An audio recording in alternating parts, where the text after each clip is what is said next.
Preparation match তো হলো, পেনাল্টির প্রিপারেশনটাও হয়ে গেল। হ্যাঁ হ্যাঁ, ব্রাজিল ফ্যান তো একটু তো বলবোই যে আবারও পেনাল্টি দিয়ে শুরু করছে। আফসোস একটাই তাদের যে মেসি কেন ব্রাজিলের হলো না, আর্জেন্টিনার না হয়ে। মেসি নেইমারের যে ভালোবাসার সম্পর্ক, ফ্রেন্ডশিপটা যে সুন্দর, আর মনে হয় যে 16 আনা পূর্ণ হইতো যদি মেসি আসলে ব্রাজিলে খেলতো। মানুষরা যখন মেসি, তখন আপনি এই ইকুয়েশনটা বাদ দিতে পারবেন না, কারণ ও যে কিভাবে চিন্তা করে এটা আসলে আমরা বুঝতে পারবো না। নেইমারকে ছাড়া ভাইয়া এখনো আসলে আমি খুব কনফিডেন্টলি বলতে পারতেছি না যে মিশন হেক্সাই আসলে কমপ্লিট করা সম্ভব হবে। আন্ডাররেটেড, কারণ আপনি কিন্তু আর্জেন্টিনা একটা ওয়ার্ল্ড কাপ জয়ী টিমকে কিন্তু আন্ডাররেটেড বলাটা একটু কিন্তু খারাপ। ভিনিসিয়াসকে নিয়ে গতকালকে একটা ট্রল হচ্ছিল যে ভিনি এবং রদ্রিগোর কম্বাইন গোল ইউরোপিয়ান দলের সাথে তপু বর্মনের চেয়ে কম। ব্রাজিল আর্জেন্টিনা দুই দলের জয়ে সকাল শুরু ফুটবল ফ্যানদের। বিশ্বকাপের আগে প্রিপারেশন ম্যাচ, কিন্তু প্রিপারেশন কতটুকু হলো?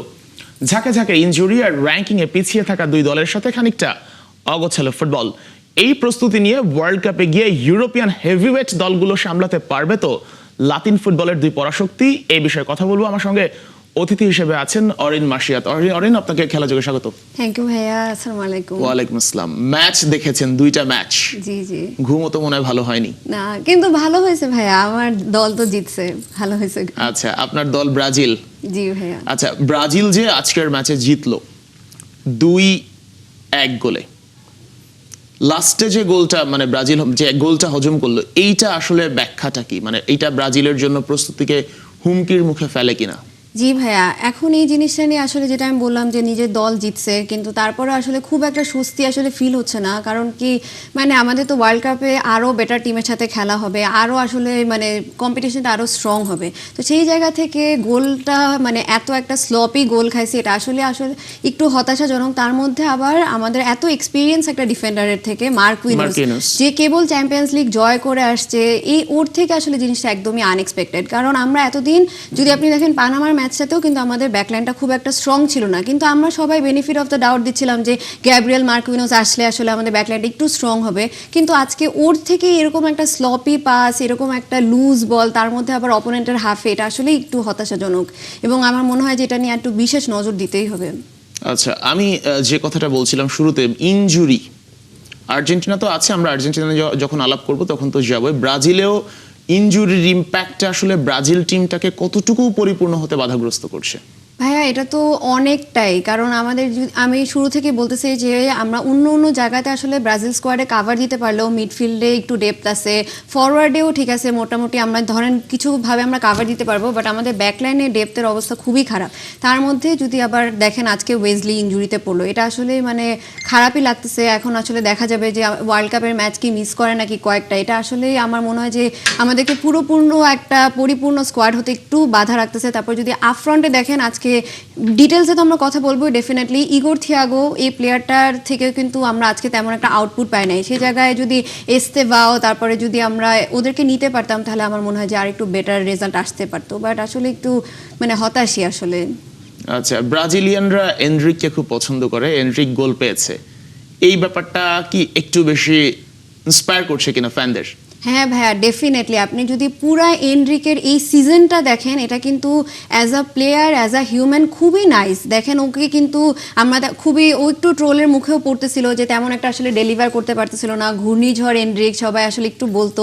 কিন্তু আজকে দেখেন যেখানে আমরা যাদেরকে স্টার্ট করাইছি ওরা ডেলিভার করতে পারতেছিল না, কিন্তু কি সুন্দর সেন্স অফ পজিশনিং ছিল এনরিকের। তারপরে যেভাবে ও রাফিনার বলটা রিসিভ করছে, ফার্স্ট টাইম ফিনিশ করছে, টু গুড। আমার কাছে মনে হচ্ছে যে এরকম একটা ডেপথ থাকলে যার উপর আপনি আসলে ভরসা করতে পারবেন লাস্টের দিকে, আমার কাছে মনে হয় যে it's very inspiring to be honest. তার মানে কি রিয়াল মাদ্রিদ ছাড়াটাই এনরিকের জন্য হচ্ছে আশীর্বাদ হয়েছে? ভাইয়া একটু ডিপ্লোম্যাটিক হবে, একটু আসলে কথা জিনিসটা কি যে আপনি যত ভালোই প্লেয়ার হন না কেন, আপনার গেম টাইম দরকার, আপনার এমন একটা লিগ দরকার যেখানে আপনি ফ্লারিশ করতে পারবেন। ঠিক আছে, এখন একটু খেলুক, যতদিন ইয়াং আছে অন্য লিগেও ফ্লারিশ করুক। রিয়াল মাদ্রিদ তো আছে, ও তো লোনেই গেছে, আবার তো রিয়াল মাদ্রিদে ভালো হলে আসতেই পারবে। ব্রাজিলে অলরেডি ডাক পেয়ে গেছে। আমার মনে হয় যে একটা প্লেয়ারের ফ্লারিশের পিছনে আপনি কোন ক্লাবে খেলতেছেন, কাদের সাথে খেলতেছেন, গেম টাইম কেমন পাবেন, এটা আসলে অনেক বেশি নির্ভর করে। সো এই যে যেরকম অ্যান্টোনিও ভালো খেলা শুরু করছে, কামব্যাক দিচ্ছে, এনরিকো দিচ্ছে, তো পরে আসুক আবার। আচ্ছা, নেইমার মানে আপনাদের তো আসলে প্রাণ ভোমরা বলি, প্রাণ কেন্দ্র বলি নেইমার দলের। নেইমার না থাকা আপনাদেরকে মেনে নিতেই হবে যে নেইমারকে আপনারা সেভাবে ওয়ার্ল্ড কাপে পাবেন না ব্রাজিল। এরপরও এই নেইমারকে ছাড়া আসলে ব্রাজিল কতটা পরিপূর্ণ, বা বিশ্বকাপে এই যে মিশন হেক্সা, সেই হেক্সা মিশন সাকসেসফুল করা সম্ভব কিনা নেইমারকে ছাড়া? নেইমারকে ছাড়া ভাইয়া এখনো আসলে আমি খুব কনফিডেন্টলি বলতে পারতেছি না যে মিশন হেক্সাই আসলে কমপ্লিট করা সম্ভব হবে, কারণ আমাদের দলে তো দেখাই যাচ্ছে যে একটু আসলে ইনকনসিস্টেন্ট ব্যাপার আছে, কোঅর্ডিনেশনের ব্যাপার আছে, যেগুলো একটু মিসিং, সিনার্জি মিসিং, যেটা আমি আশা করি যে ওয়ার্ল্ড কাপ শুরু হলে না খেলতে খেলতে হঠাৎ করে টিমটা আসলে সিনার্জি পেয়ে যায়। এবার আমি যেটা বলবো যে নেইমার না থাকলে চান্সটা যতটা কম ছিল, নেইমার দেখেন বেঞ্চে আসে, এটাতেই আসলে টিম কত ভালো করে আসলে পারফর্ম করা শুরু করছে। এটা একটা অন্যরকম একটা মনের জোর পাওয়া যায়, এবং আমাদের টিমও দেখেন পাচ্ছে। দুটা ম্যাচ ধরে পানামা, তারপরে আজকে ইজিপ্টের সাথে কিন্তু নেইমার খেলে নাই, কিন্তু প্রত্যেকটা টিমের মধ্যে ডিফারেন্ট একটা হাঙ্গার দেখা গেছে। আমার মনে হয় যে অ্যাটাকিং মাইন্ডসেট ছিল, মানে আছে না যে ল্যাটিন আমেরিকা না, এই টিমগুলো খেলেই একটা প্লেয়ারকে মানে সারাউন্ড করে। দেখেন সবাই খেলে আর্জেন্টিনা মেসিকে জিতানোর জন্য, নেইমার আসছে যখন দলে দেখেন সবার মধ্যে কিরকম একটা উন্মাদনা ছিল। সো আমার মনে হয় যে নেইমার আসাতে আসলে মেন্টালিটি ওয়াইজ আসলে অনেক আগায় গেছে ব্রাজিল। আচ্ছা, সেলিব্রেট করার আসলে অনেক অপশন আছে, বাট আমি যদি বলি যে ব্রাজিল ম্যাচে ডিফেন্স ছাড়া আপনার আর কোন কোন জায়গায় প্রবলেম হয়েছে, যে প্রবলেমগুলো সলভ করা দরকার ওয়ার্ল্ড কাপে ভালো করার জন্য? ভাইয়া মেজর একটা প্রবলেম আমার যেটা লাগছে আমাদের নাম্বার 9, যেরকম হচ্ছে পানামার ম্যাচে আমি কুনিয়াকে ভালো পারফর্ম করতে দেখি নাই, যার থেকে আমার অনেক এক্সপেকটেশন ছিল, কারণ সে ম্যানচেস্টার ইউনাইটেড এত দুর্দান্ত একটা সিজন কাটাইছে। তখন আমি দেখছি যে কুনিয়ার সেরকম পারফর্ম করতে পারে নাই। সো আমার একটা হোপ ছিল কি যে ইগোর থিয়াগো যখন পরের দিকে নামলো সেকেন্ড হাফে, তখন কিন্তু অনেক ভালো পারফর্ম করছে। সো আমি চাচ্ছিলাম যে আচ্ছা ঠিক আছে ইগোর থিয়াগো আসলে স্টার্ট করুক। আজকে যদি দেখেন আমরা কিন্তু ফার্স্ট হাফে যতটুকু খেলছে ও অনেক চান্স কিন্তু বানায় দিছে, অনেক সুন্দর সুন্দর চান্স ক্রিয়েট করছে আমাদের মিডফিল্ড। আজকে মিডফিল্ড কিন্তু আগের তুলনায় অনেক বেটার কম্বিনেশন ছিল, গুইমারেস গোলও করছে। সো এই জিনিসটাতে অনেক না চান্স দেওয়া হয়েছে, ভিনিসিয়াস, রাফিনা সবাই না ওকে খেলাইতে চাচ্ছিল, কিন্তু ও অনেক সিলি আসলে চান্স আমরা কনভার্ট করতে পারি নাই, মিস করতেছিল। এই জিনিসটা আসলে একটু অ্যালার্মিং, যেটা কুনিয়া নামার পরেও কিন্তু তেমন একটা আসলে ফুলফিল হয় নাই। এখন এনরিক নামাতে একটু হয়েছে। সো আমার মনে হয় যে আমাদের স্ট্রাইকার পজিশনটা আসলে একটু কনফিউশনে পড়ে যায়, এটাতে একটু ভালো আসলে একটু নজর দিতে হবে। আরেকটা জিনিস যেটা বলবো যে আমাদের যখন হচ্ছে ওয়েজলি ইনজুরিতে পড়ে গেছে, এরপর রাফিনা, ভিনিসিয়াস এরা দুজনই কিন্তু একটু লেফট উইংয়ে বেশি খেলে। রাফিনা আপনি বলতে পারেন যে ভার্সেটাইল প্লেয়ার, মিডে খেলে, রাইটে খেলে, বাট অনেক বছর ধরে আসলে ও বার্সেলোনায় খেলে। আমার মনে হয় যে ওর উইঙ্গার হয়ে গেছে, একটু উইঙ্গার হয়ে গেছে, একটু লেফটের দিকে চলে গেছে। সো আমি দেখতেছিলাম কি যে ওয়েজলি চলে যাওয়ার পরে অনেকবারই রাফিনা, ভিনি একই উইংয়েই বেশি খেলতেছিল, তখন আসলে রাইট ফ্ল্যাঙ্কে কোনো থ্রেটই ক্রিয়েট হচ্ছিল না, যেটা আসলে লুইস হেনরিকে আসার পরে সেকেন্ড হাফে আবার হচ্ছে আমি দেখছি যে রাইট ফ্ল্যাঙ্কটা একটু আসলে কাজে লাগতেছিল। সো এই জায়গা থেকে আমার মনে হয় যে এই ব্যাপারটাও আসলে দুজনের মধ্যে একটু বোঝাপড়া করে নিতে হবে যে কে কোথায় খেলবে। আচ্ছা, ভিনিসিয়াস ব্রাজিল মানে রিয়াল মাদ্রিদের দুর্দান্ত সুপারস্টার, ভিনিসিয়াসকে নিয়ে গতকালকে একটা ট্রল হচ্ছিল যে ভিনি এবং রদ্রিগোর কম্বাইন গোল ইউরোপিয়ান দলের সাথে তপু বর্মনের চেয়ে কম। মানে এটা তো জাস্ট মানে তপু বর্মনের 2 গোল, ওদের দুইজনের মিলে 1 গোল। তো এই যে ভিনি আসলে ন্যাশনাল টিমে আসলে তার আসলে কি হয়? ভিনির খেলা তো ক্লাবে ফলো করেন, রাইভাল টিম আপনার ক্লাবে, বাট ন্যাশনাল টিমে আসলে ভিনির মধ্যে প্রবলেমটা কি দেখেন? ভাইয়া এটা আসলে অনেক আমার কাছে মনে হয় যে হ্যাঁ ফ্রেন্ডলিতে কিন্তু ও আবার ভালো খেলে, বাট ইন্টারন্যাশনাল টুর্নামেন্টগুলোতে তখন আবার একটু নিজেকে একটু কেমন জানি খুঁজে পায় না, যেটা আমার মনে হয় যে ওদের রিয়াল মাদ্রিদে অনেক ভালোভাবে অনেক প্রতিদিন খেলা হয়, ওদের না একটা আন্ডারস্ট্যান্ডিং হয়ে গেছে মিডফিল্ডের সাথে, যেরকম ওর যে ফুল ব্যাকগুলোর সাথে একটা কোঅর্ডিনেশন ভালো আসে, তারপর মিডফিল্ড থেকে ওকে যেরকম পাসগুলো দিত এতদিন মডরিচ, টনি ক্রুজ, তারপরে ও জানতো যে সামনে যে স্ট্রাইকার বেনজেমা ওদের সাথে কি সুন্দর একটা লিঙ্ক ছিল। এইটা আমার মনে হয় যে ও ব্রাজিলে এখনো খুঁজে পাচ্ছে না, এবং আমার মনে হয় যে একটু আসলে ইয়াং খুঁজে পাচ্ছে না, খুঁজে আসলে পাবে কবে? কম দিন তো আর খেলে না, ব্রাজিল টিমে খেলে না, এই জিনিসটা আসলে একটু অ্যালার্মিং, একটু কষ্টই লাগে। বাট আমার মনে হয় যে পানামা ক্লাবের প্রতি বা রিয়াল মাদ্রিদের প্রতি তার ডেডিকেশনটাই বেশি, যেটা ব্রাজিল টিমের প্রতি নাই। মানে যদি হলুদ জার্সির প্রতি যে ডেডিকেশনটা তার নাই, সাদা জার্সির প্রতি যেটা আছে, এটা কি মনে হয় আপনার? জি ভাইয়া, আমার মনে হয় যে অনেকগুলো ইন্টারভিউতেও এটা ও নিজে আসলে একটু হালকা একটু ইনডাইরেক্টলি বলেও, যেরকম হচ্ছে গিয়ে একটু ইনজুরিতে থাকলেও রিয়াল মাদ্রিদে যদি যায়, আমার মনে হয় যে ও রিয়াল মাদ্রিদের প্রতি ভালোবাসাটা আরেকটু বেশি স্ট্রং, যেটা আসলে ব্রাজিলের জন্য আসলে একটু কম। এটা আসলে আমার মানে ক্লিয়ারলি বলতেই হয়, কিন্তু আমার মনে হয় যে এই বিশ্বকাপে ওকে আমি একটু ডিফারেন্ট দেখতেছি। আমার মনে হয় যে এবার ও হয়তো বা আসলে একটু মানুষের আমাদের ধ্যান ধারণাটা ভাঙতে পারবে। আচ্ছা, আমরা ব্রাজিল নিয়ে তো কথা বললাম, একটু আর্জেন্টিনার দিকে সুইচ করতে পারি। আর্জেন্টিনার আজকের ম্যাচটা মানে ইনজুরি তো আসলে ছড়াছড়ি, মানে একের পর এক ইনজুরি, এই লিস্ট নিয়ে খেললো। র্যাঙ্কিং এর দল হচ্ছে 66, হন্ডুরাস। র্যাঙ্কিং এ 66 নম্বর দলের সাথে খেলা 2-0 গোলে জয়। আপনার কাছে কি মনে হয়েছে যে ওয়ার্ল্ড কাপের আগে খুব বেশি স্যাটিসফাইং? আমি যদি আর্জেন্টিনা ফ্যান হইতাম আমি অনেক স্যাটিসফাইড হতাম। আমি না একটা জিনিস বুঝতেছি না যে মানে আর্জেন্টিনা ফ্যানরা একটু কেমন জানি ভাবতেছে যে এবার ওরা ওয়ার্ল্ড কাপের ফেভারিট না। আপনি আজকের ম্যাচটা দেখেন, যার সাথেই খেলুক না কেন, মেসি পুরাটা টাইম ছিল না, লাস্টের দিকে একটু নামছে, তারপর গোলকিপার এমি মার্টিনেজ ছিল না, আলভারেজ ছিল না, তারপরেও ওরা 2-0-তে গোলটা বের করছে, জয়টা বের করছে। এটা কি আমার মনে হচ্ছে এটা অনেক ভালো একটা জিনিস আসলে। কেন যে সেলিব্রেট করতেছে না, মানে খুশি না, এটা আসলে আমি বুঝতেছি না। তারপর দেখেন যে ওদের যে অ্যাটাকিং জিনিসটা, মানে সিমিওনে যেভাবে ক্যারি দেয়, এবং আমার মনে হয় যে আর্জেন্টিনার টিমটা না অনেক ভার্সেটাইল একটা টিম। প্রত্যেকটা প্লেয়ার ডিফারেন্ট ডিফারেন্ট জায়গায় খেলতে পারে, দেখেন কত রোটেশন করতে পারে। দেখেন এই সিমিওনে আপনাকে ফুল ব্যাকের মতন ডিফেন্সেও কাভার দেয়, নিচে ট্র্যাক ব্যাক করে, অফেন্সেও যায়। তারপরে আমার মনে হয় যে অনেকগুলো প্লেয়ার অনেক জায়গায় খেলতে পারে, এরকম একটা ডেপথ, ভার্সেটালিটি, আবার ডিফেন্স ওদের অনেক স্ট্রং। আমার মনে হয় যে এটা নিয়ে আসলে কষ্টকর কিছু নেই, ওদের তো অনেক ভালোই অবস্থা আমার মনে হচ্ছে। কিন্তু আপনি যখন ডিফেন্ডিং চ্যাম্পিয়ন এবং আপনি যখন দেখছেন পর্তুগাল, স্পেন কিংবা ফ্রান্সের মতো দল আছে আপনার সামনে ওয়ার্ল্ড কাপে, তখন আপনার কাছে কি মনে হয় যে এই ইনজুরি, তারপরে র্যাঙ্কিং এ পিছিয়ে থাকা দল, এইভাবে আসলে ওয়ার্ল্ড কাপের প্রস্তুতিটা আসলে হচ্ছে আর্জেন্টিনার? আমি পার্সোনালি বলবো কি ভাইয়া যে মানে ওয়ার্ল্ড কাপ না একটা ডিফারেন্ট জিনিস, যেখানে আপনার যতই ভালো স্কোয়াড থাকুক না কেন। দেখেন ফ্রান্সের, আমি বলতেছি না যে ফ্রান্সের এটাই ফ্রান্সের আশা নাই, সেটা তো না, ওদের ভালো স্কোয়াড আছে, কিন্তু আইভরি কোস্টের কাছে কিন্তু ওরা হারছে। তারপরে দেখেন যে স্পেনেরও ভালো স্কোয়াড আছে, ওরা কিন্তু ড্র করছে। মানে জিনিসটা কি যে আপনার যত ভালো স্কোয়াড থাকুক না কেন, অনেক সময় কিন্তু এটা কালো হয়ে দাঁড়াতে পারে। ধরেন সবাই অনেক ভালো ভালো সুপারস্টার, কিন্তু কোঅর্ডিনেশন নাই। আর্জেন্টিনার যদি আপনি সেকেন্ড গোলটা দেখেন, যেটা হচ্ছে সিমিওনে গোলটা দিছে, পুরা একটা টিম গোল, মানে এত সুন্দর একটা ফ্যামিলির মতন ওরা খেলে যে দুজন সবাই সবাইকে পাস দিচ্ছে, লাস্টে হচ্ছে গিয়ে লাউতারো মার্টিনেজ সিমিওনেকে অ্যাসিস্ট করছে, দুর্দান্ত একটা ফিনিশ করছে।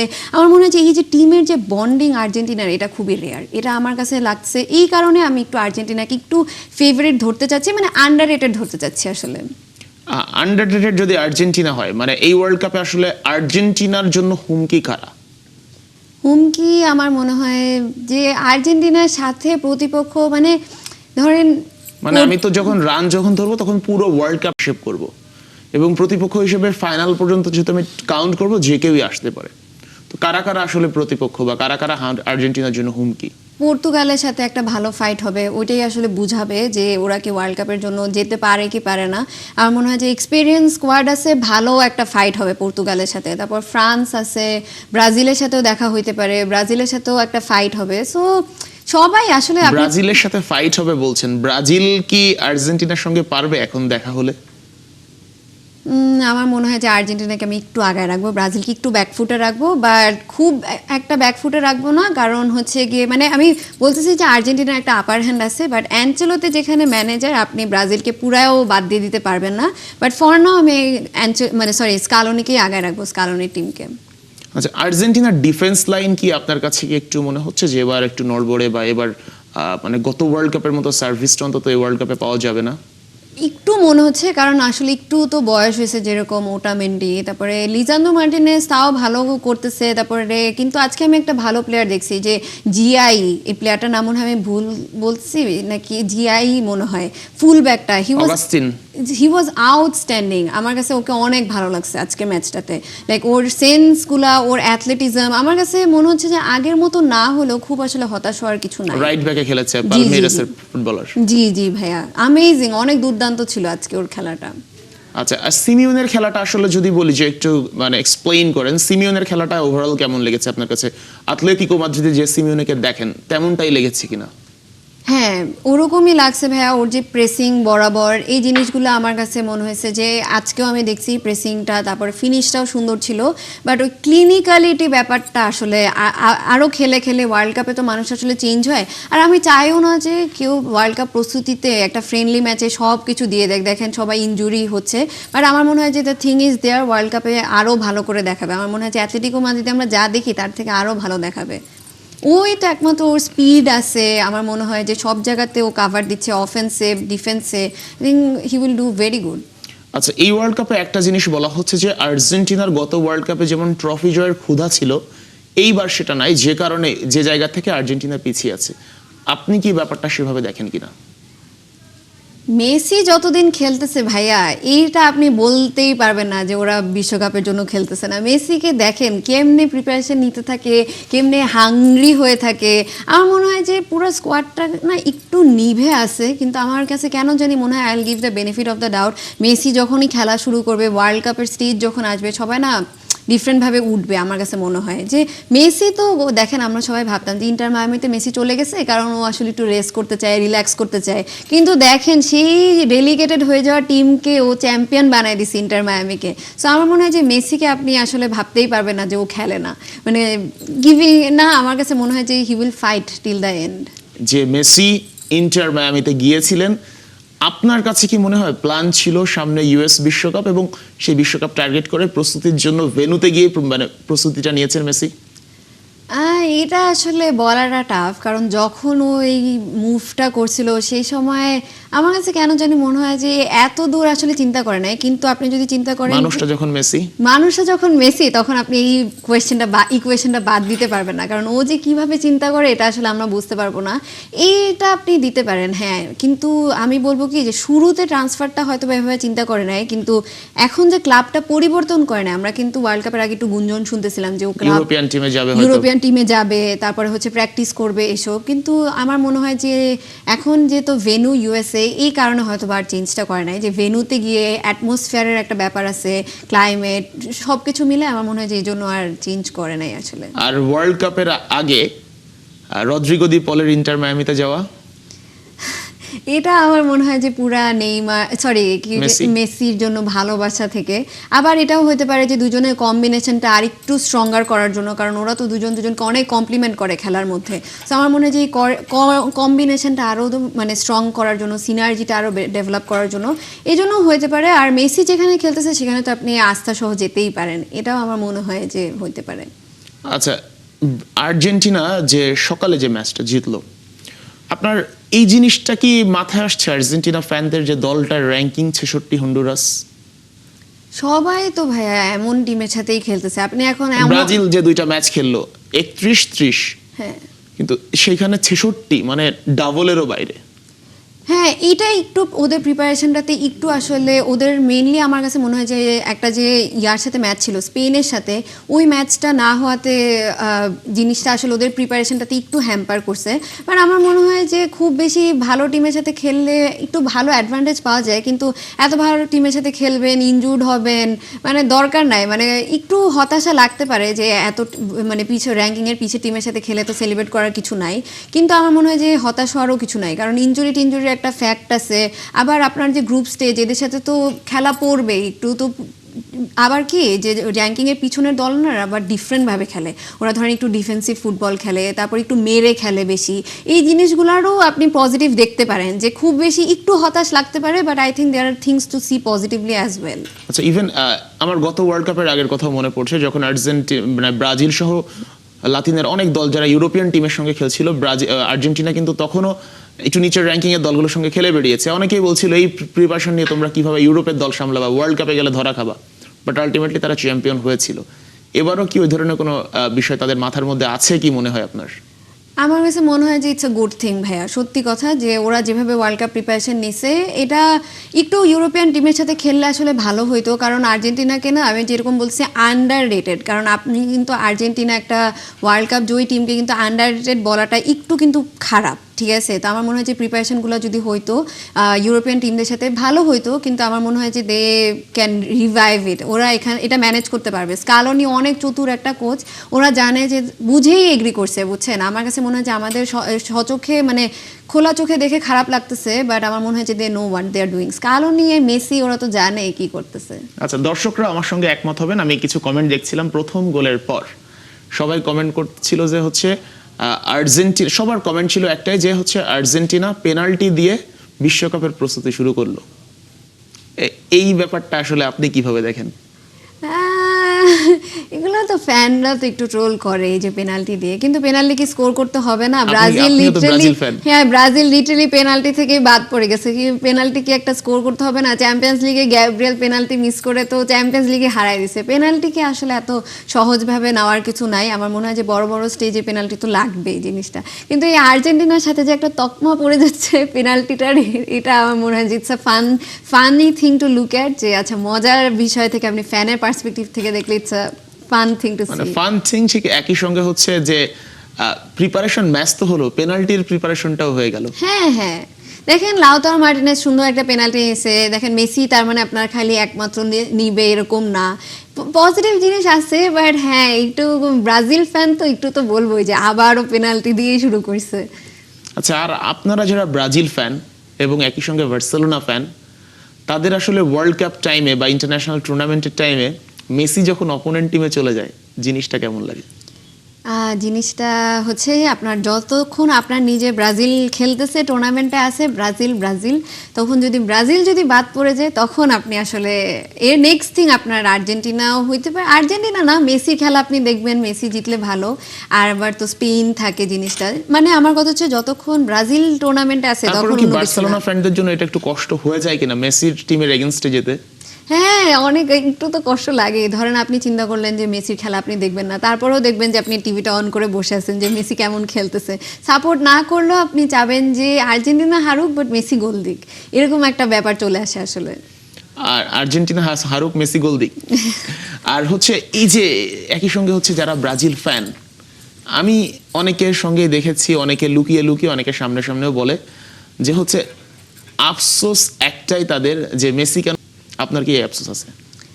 হ্যাঁ এটা তো আছে। মেসি দেখেন কত আমাদের চেঞ্জ করতে হচ্ছে। মেসি নেইমারের যে ভালোবাসার সম্পর্ক, ফ্রেন্ডশিপটা যে সুন্দর, আমার মনে হয় যে 16 আনা পূর্ণ হইতো যদি মেসি আসলে ব্রাজিলে খেলতো। তাহলে এটা তো একটু কষ্ট লেগেই যায়, কারণ কতবার চেঞ্জ করতে হয় আসলে। ব্রাজিল আর্জেন্টিনার এরকম একটা রাইভালরিতে আপনার সাইড পিক করতে হচ্ছে, এটা তো সববারই একটু কষ্ট লাগেই। Thank you Orin Masiyat. Brazil fan, আপনার দলের জন্য শুভকামনা থাকলো, এবং হয়তোবা মেসির জন্য আপনার শুভকামনা থাকবে। দিন শেষে ওয়ার্ল্ড কাপ আসবে, ফুটবল ফ্যানদের জন্য আসলে ব্যাপারটা অন্যরকম হবে। আপনার কাছ থেকে বিদায় নিচ্ছি। জি ভাইয়া, থ্যাংক ইউ সো মাচ। দর্শক, এই ছিল এখনকার খেলা জগৎ। সরাসরি সংবাদ আর অনুষ্ঠান দেখতে চোখ রাখুন ৭১-এর ফেসবুক পেজ এবং সাবস্ক্রাইব করুন ৭১-এর ইউটিউব চ্যানেলে।